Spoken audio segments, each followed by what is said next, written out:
नमस्कार, न्यूज 21 देख रहे हैं आप और मैं हूं आपके साथ अखिल। बुलेटिन की शुरुआत करेंगे जोधपुर से। जोधपुर में हुई एक सड़क दुर्घटना में गंभीर रूप से घायल युवक भवानी सिंह राठौड़ ने आखिरकार मथुरादास माथुर अस्पताल में इलाज के दौरान दम तोड़ दिया। इस खबर से परिवार, दोस्तों और पूरे क्षेत्र में शोक की लहर छा गई है। शेरगढ़ के रायसर निवासी भवानी सिंह राठौड़ अपने दोस्त उदयवीर को कैंपर गाड़ी से घर छोड़ने जा रहा था। रास्ते में एक विकट मोड़ पर अचानक कोई जानवर सामने आने से बोलेरो कैंपर गाड़ी अनियंत्रित हो गई और खेजड़ी के पेड़ से जा टकराई। हादसे में कैंपर गाड़ी पूरी तरह से चकनाचूर हो गई। जोधपुर से मनोहर सिंह की रिपोर्ट।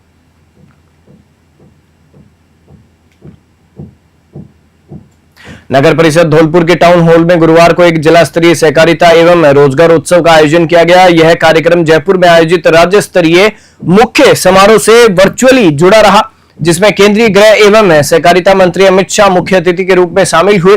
धौलपुर में हुए इस कार्यक्रम में जिला कलेक्टर श्रीनिधि बीटी सहित विभिन्न विभागों के जिला स्तरीय अधिकारी और गणमान्य नागरिक उपस्थित रहे। कार्यक्रम का मुख्य आकर्षण 115 नवनियुक्त कार्मिकों का अभिनंदन रहा। जिला कलेक्टर ने सभी नवनियुक्त कर्मियों को वेलकम किट प्रदान कर शुभकामनाएं दी। धौलपुर से संजय कसाना की रिपोर्ट। टाउन हॉल में रोजगार मेला हुआ, संपन्न हुआ। इसमें 115 नवनियुक्ति हुआ, उनको हमने सर्टिफिकेट दिया है। और साथ ही धौलपुर जिले से जयपुर में माननीय केंद्रीय गृह मंत्री अमित शाह जी के प्रोग्राम में यहाँ से लोग गए, सहकारिता वर्ष के उपलक्ष्य में गए हैं।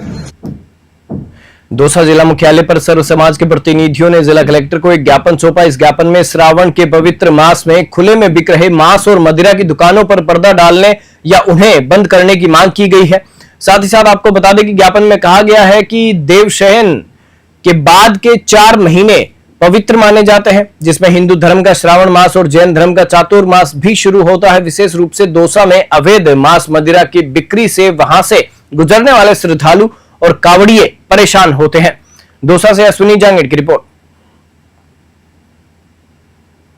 और हिंदुओं की धार्मिक भावनाओं को आहत करने का प्रयास है। हमारे इस बात का विरोध नहीं है, अगर किसी को मांस खाना है तो हमारी तरफ से तो गोबर खाए, हमें कोई मतलब। तो हमारी धार्मिक भावनाओं को मांस को सड़क पर लटकाकर, रोड के ऊपर डेग लगाकर, बड़ी बड़ी हानियां लगाकर, जो सुबह 6 बजे से पकाने को लग जाते हैं। हमारे हिंदू धर्म की महिलाएं, बच्चे, पुरुष वहाँ से रोड से जो निकलते हैं, उनका निकलना दूभर हो जाता है।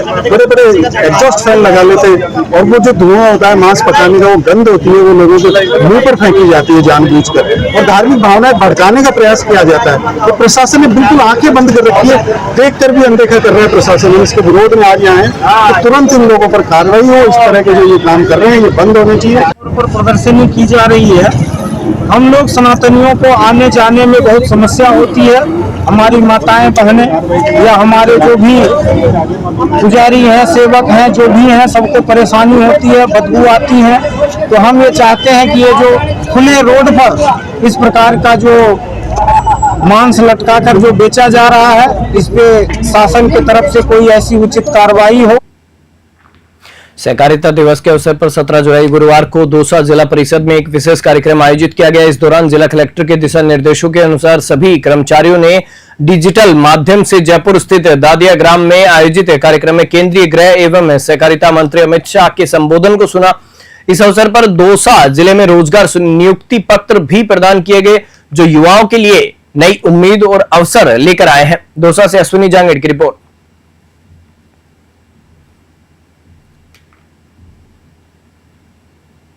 राजस्थान गवर्नमेंट हेल्थ स्कीम यानी कि आरजीएचएस में करोड़ों रुपए के घोटाले का मामला सामने आया है। इस घोटाले में राजगढ़ सामुदायिक स्वास्थ्य केंद्र के 7 डॉक्टरों और कुछ मेडिकल स्टोर संचालकों की मिलीभगत का खुलासा हुआ है। साथ ही साथ आपको बता दें कि सीएमएचओ डॉक्टर योगेंद्र शर्मा ने बताया कि विभागीय ऑडिट रिपोर्ट में इन अनियमितताओं का पता चला है।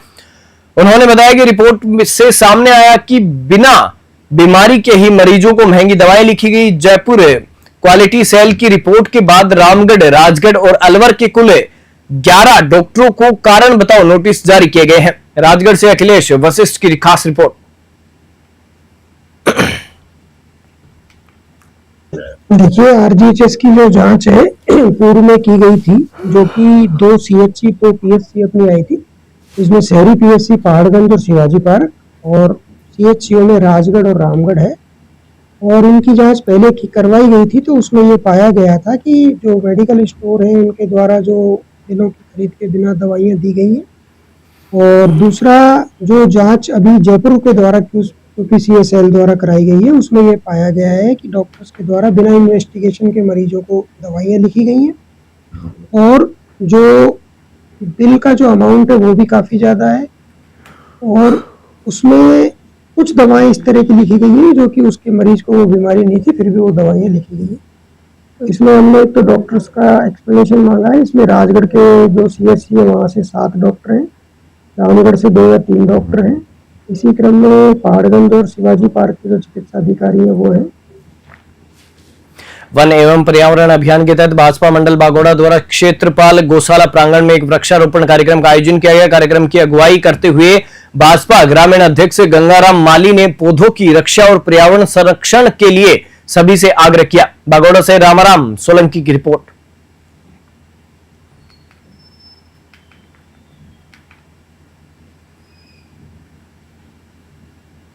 जोधपुर पुलिस कमिश्नरेट के माता का थान थाने में तैनात 4 कांस्टेबल और एक अन्य कांस्टेबल पर एक व्यक्ति से जबरन 2 लाख नगद और करीब 9 लाख की क्रिप्टो करेंसी लूटने का आरोप लगा है। इस मामले में गिरफ्तार चारों आरोपी पुलिस कांस्टेबल को ACJM संख्या 3 के समक्ष पेश किया गया, जहां से कोर्ट ने उन्हें 2 दिन की पुलिस रिमांड पर भेजने के आदेश दिए हैं। फिलहाल महामंदिर थाना पुलिस मामले की जांच में जुटी है। जोधपुर से मनोहर सिंह की रिपोर्ट। ये 14 जुलाई को करीबन 4 बजे के आसपास महामंदिर थाने के उधर उनके क्षेत्राधिकार में 5 लोग आए, जिसमें से एक पुलिस वाला था, पुलिस वाले की वर्दी पहन रखी थी, और बाकी अन्य सिविल वर्दी में थे। सिविल वर्दी में आने के बाद वो जबरदस्ती गाड़ी के अंदर घुस गए। गाड़ी के अंदर घुसने के बाद उन्होंने गाड़ी के अंदर पैसे देखे, 1 लाख रुपए, 50-50 हजार रुपए दिलीप गौड़ के थे, 50 हजार रुपए रमेश शर्मा के थे। उन्होंने वो उन पैसों को लेकर, उनको लगा इनके पास काफी माल मिल सकता है, तो उन्होंने उनको डरा धमकाते हुए झूठे मुकदमे में फंसाने का झांसा दिया और उनको माता के थान पुलिस थाने ले गए। और उन्होंने रास्ते में फोन करके बोल दिया कि माता के थान पुलिस थाने के अंदर कैमरा बंद कर दीजिए।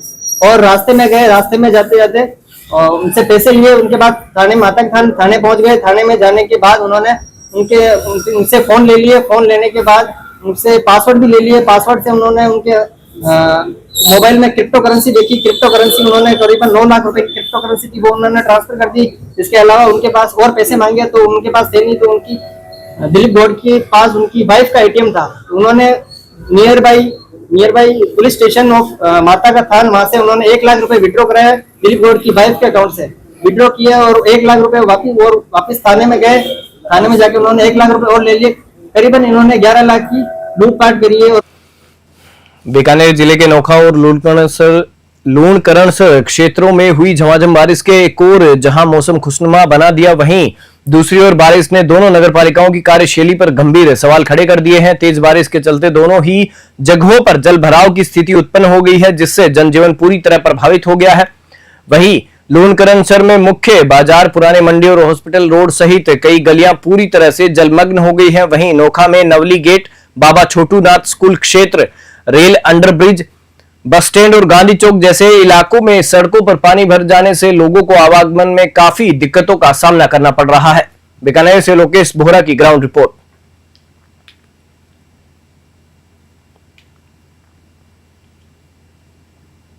17 जुलाई को करौली में जिला स्तरीय सहकार एवं रोजगार उत्सव का आयोजन किया गया। साथ ही साथ आपको बता दें कि यह कार्यक्रम जयपुर के गांव दाधिया में आयोजित राज्य स्तरीय समारोह से डिजिटल माध्यम से जुड़ा था, जिसमें केंद्रीय गृह एवं सहकारिता मंत्री अमित शाह मुख्य अतिथि के रूप में और मुख्यमंत्री भजनलाल शर्मा गरिमामय उपस्थिति में शामिल थे। करौली में इस कार्यक्रम का सीधा प्रसारण सूचना केंद्र के टाउन हॉल में किया गया। कार्यक्रम में 174 नवनियुक्तों को जिला कलेक्टर एवं सहकारिता उपभोक्ता एवं होलसेल भंडार के अध्यक्ष द्वारा नियुक्ति पत्र वितरित किए गए। करौली से राधारमण सारस्वत की रिपोर्ट।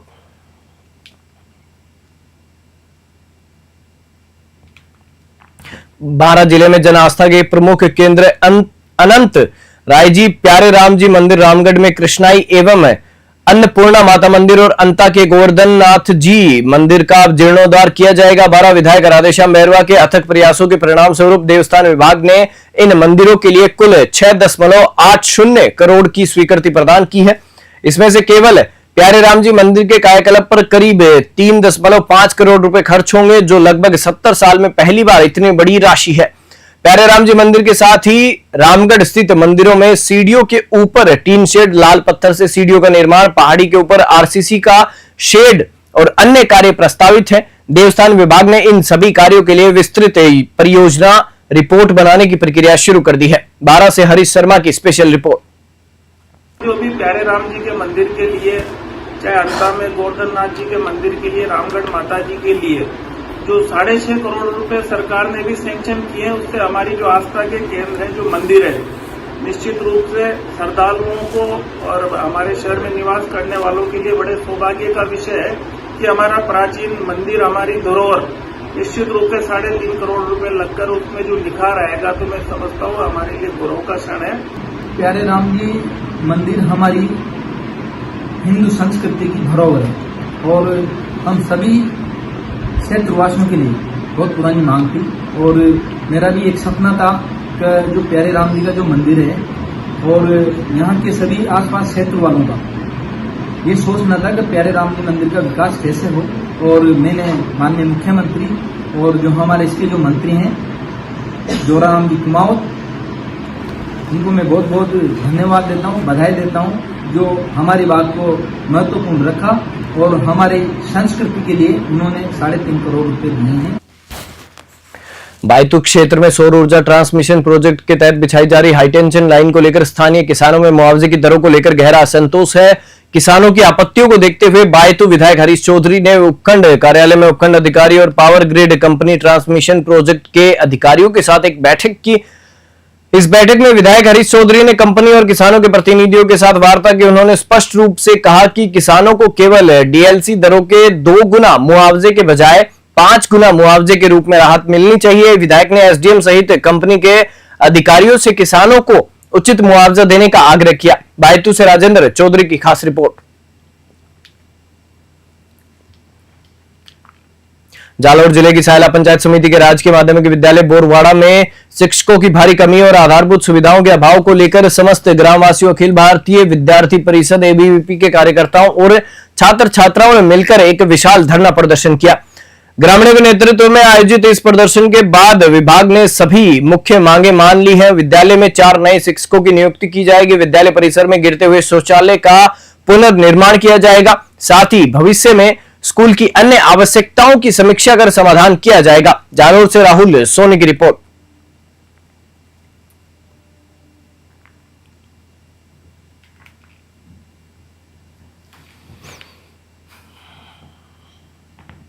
शुक्रवार सुबह तीर्थ नगरी पुष्कर में इंद्रदेव की विशेष कृपा देखने को मिली। करीब 2 घंटे तक लगातार मूसलाधार बारिश से पूरा शहर भीग उठा। बारिश इतनी तेज रही कि तीर्थ सरोवर में जलापूर्ति करने वाले प्रमुख फीडर उफान पर आ गए। पुष्कर में मानसून की चौथी बारिश का इंतजार कर रहे तीर्थ पुरोहितों और स्थानीय निवासियों के चेहरे खिल उठे। वहीं नाग पहाड़ी पर झरने शुरू हो गए। स्थानीय तीर्थ पुरोहितों के अनुसार सरोवर में अब तक करीबन 10 फीट पानी की आवक हो चुकी है। बारिश से जहां एक और मौसम सुहावना हो गया, वहीं कुछ लोग बारिश में फैमिली के साथ बारिश का आनंद लेते नजर आए। वहीं दूसरी ओर शहर की कई निचली बस्तियों में जलभराव की समस्या देखने को मिली। सावित्री मार्ग, वरा घाट, माली मोहल्ला और छोटी बस्ती क्षेत्र में 3 से 4 फीट तक पानी भर गया। इससे राहगीरों और स्थानीय लोगों को भी भारी दिक्कतों का सामना करना पड़ा। पुष्कर से सीताराम गहलोत की ग्राउंड रिपोर्ट। क्या है इसमें देख के तो बहुत अच्छा लगा। हमने रील बने, यहाँ पे खाना वाना खाया, बहुत एंजॉय करा। मतलब लोग इस मौसम को देखने के लिए कहाँ जाते हैं? देखने के लिए बाहर जाते हैं, माउंट आबू जाते हैं, कुल्लू मनाली जाते हैं, शिमला जाते हैं, पता नहीं कहाँ जाते हैं। पर यहाँ पे हमको सब कुछ मिल गया, पानी भी है, मतलब सब कुछ अच्छा है, सब कुछ घूम लिया हमने। आए थे हम लोग। कैसा मौसम? किस तरह का मौसम हो रहा है? क्या मौसम अच्छा हो रहा था तो फिर सोचा कि बाहर निकलते हैं थोड़ा। वैसे भी व्रत वगैरह है तो एंजॉय हो जाएगा और शाम को व्रत वगैरह खोल लें। क्या है इसमें देख के तो बहुत अच्छा। झालापाटन विधानसभा क्षेत्र की जोलपा ग्राम पंचायत के खुंजा गांव में एक पुलिया का ऊपरी हिस्सा बारिश में बह जाने से ग्रामीणों में भारी आक्रोश है। ग्रामीणों ने घटिया निर्माण सामग्री के इस्तेमाल का आरोप लगाया है। पीडब्ल्यूडी विभाग द्वारा करीब 6 करोड़ की लागत से खुंजा से महेंदड़ी वाया सुवालिया सड़क का निर्माण करवाया गया था, जिसमें खुंजा गांव में यह पुलिया भी शामिल थी। ग्रामीणों का कहना है कि निर्माण के दौरान निम्न गुणवत्ता वाली सामग्री का उपयोग किया गया, जिसके कारण सड़क बने अभी लगभग 1 वर्ष भी पूरा नहीं हुआ और पुलिया का यह हाल हो गया। कानपुर से विनायक पंकज की खास रिपोर्ट। खेड़ली में निजी स्कूलों मासूम और नन्हे मुन्ने बच्चों की जिंदगी से खिलवाड़ कर रही बच्चों को स्कूल लाने और ले जाने के लिए इस्तेमाल किए जा रहे वाहनों में सुरक्षा नियमों की खुलेआम धज्जियां उड़ाई जा रही है। यह सब स्थानीय शिक्षा एवं प्रशासनिक अधिकारियों की जानकारी में होने के बावजूद किसी बड़े हादसे का इंतजार क्यों किया जा रहा है, यह एक गंभीर सवाल है। निजी स्कूलों द्वारा इस्तेमाल की जा रही बाल वाहिनी वाहनों में कई चौंकाने वाली अनियमितताएं सामने आई हैं। कई वाहन घरेलू गैस सिलेंडरों पर आधारित हैं, जो बेहद खतरनाक है। अधिकांश जीपें और बसें अवधि पार हो चुकी हैं। इनमें से कई वाहनों के पास न तो बीमा यानी कि इंश्योरेंस है और न ही फिटनेस प्रमाण पत्र। यदि इन बच्चों के साथ कोई बड़ा हादसा हो जाता है तो इसकी जिम्मेदारी कौन लेगा? ये बात कुर्सी पर बैठे उन जिम्मेदार लोगों के लिए सोचने का विषय है, जिनके मासूम बच्चे भी किसी स्कूल में पढ़ने जरूर जाते होंगे। खेड़ली से अखिलेश शर्मा की स्पेशल रिपोर्ट। बुलेटिन में फिलहाल इतना है, आप देखते रहिए न्यूज़ 21।